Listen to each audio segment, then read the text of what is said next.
नबूवत मिल जाने के बाद 9 बरस तक नबी अकरम सल्लल्लाहु अलैहि वसल्लम मक्का मुकरमा में तबलीग फरमाते रहे और कौम की हिदायत और इस्लाह की कोशिश फरमाते रहे। लेकिन थोड़ी सी जमात के सिवा जो मुसलमान हो गई थी और थोड़े से ऐसे लोगों के अलावा जो बावजूद मुसलमान ना होने के आपकी मदद करते थे।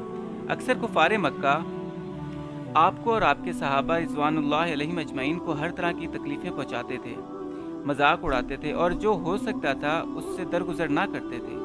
हजूर अकरम सल्लल्लाहु अलैहि वसल्लम के चचा अबू तालिब भी इन ही नेक दिल लोगों में थे जो बावजूद मुसलमान ना होने के हजूर अक़दस सल्लल्लाहु अलैहि वसल्लम की हर किस्म की मदद फरमाते थे। 10वें साल में जब अबू तालिब का भी इंतकाल हो गया तो काफिरों को और भी हर तरह के खुले महार इस्लाम से रोकने और मुसलमानों को तकलीफ पहुंचाने का मौका मिला। हजूर अक़दस सल्लल्लाहु अलैहि वसल्लम इस ख्याल से ताइफ तशरीफ़ ले गए कि वहाँ कबीला फ़कीफ़ की बड़ी जमात मौजूद है, अगर वो मुसलमान हो जाए तो मुसलमानों को इन तकलीफ़ों से निजात मिले और दीन फैलने की बुनियाद पड़ जाए।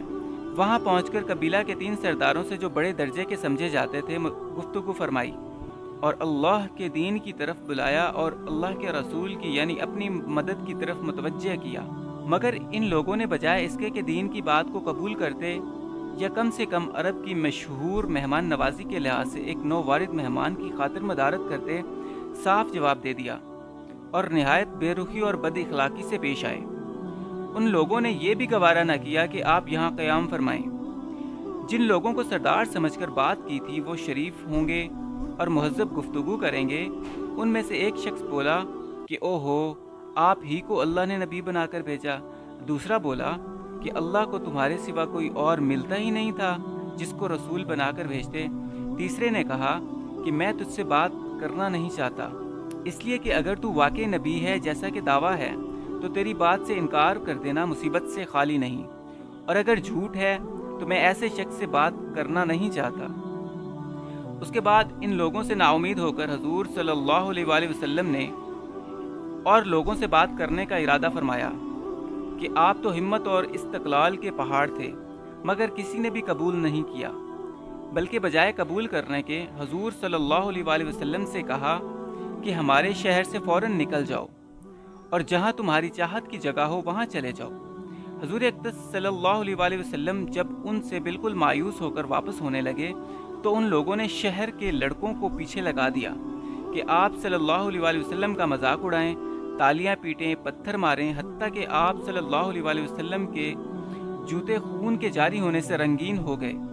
हजूर अक़दस सल्लल्लाहु अलैहि वसल्लम इसी हालत में वापस हुए। जब रास्ते में एक जगह इन शरीरों से इत्मीनान हुआ तो हजूर सल्लल्लाहु अलैहि वसल्लम ने ये दुआ मांगी, ए अल्लाह, तुझी से शिकायत करता हूँ मैं इन कमज़ोर और बेकसी की और लोगों में ज़िल्लत और रुसवाई की। ए अरहमुर राहिमीन, तू ही ज़ुअफ़ा का रब है और तू ही मेरा परवरदिगार है।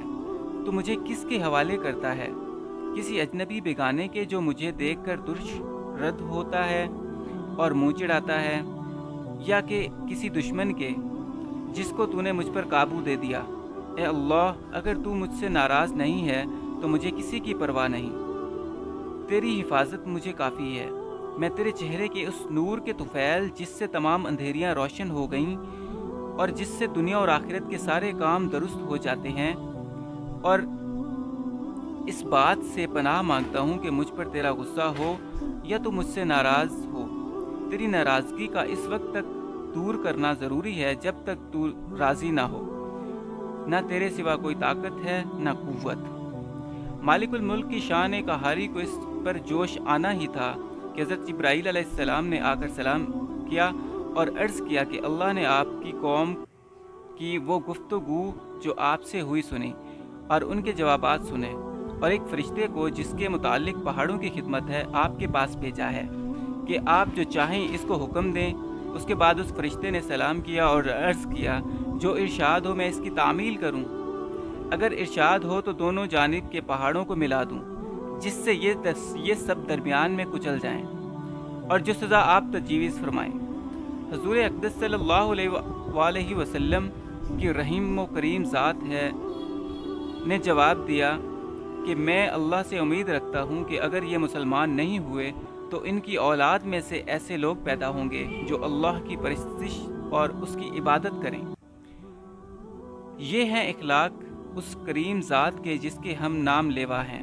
یہ ہیں اخلاق اس کریم ذات کے کہ جس کے ہم نام لیوا ہیں کہ ہم ذرا سی تکلیف سے، کسی کی معمولی سی گالی دینے سے ایسے بھڑک جاتے ہیں کہ پھر عمر بھر اس کا بدلہ نہیں اترتا۔ ظلم پر ظلم اس پر کرتے رہتے ہیں اور دعویٰ کرتے ہیں اپنے محمدی ہونے کا، نبی کے پیرو بننے کا۔ نبی کریم صلی اللہ علیہ وآلہ وسلم اتنی تکلیف اور مشقت اٹھانے کے باوجود نہ بد دعا فرماتے ہیں نہ کوئی بدلہ لیتے ہیں۔ اگر آپ کو ہماری یہ ویڈیو پسند آئی ہے تو اس چینل کو سبسکرائب کر لیجئے اور ساتھ موجود بیل آئیکن کو بھی پریس کر دیجئے تاکہ ہماری ہر نئی آنے والی ویڈیو کا نوٹیفیکیشن سب سے پہلے آپ کے پاس پہنچے۔ اپنا خیال رکھیے گا۔ اگلی ویڈیو تک کے لیے مجھے اجازت دیجیے۔ اللہ حافظ۔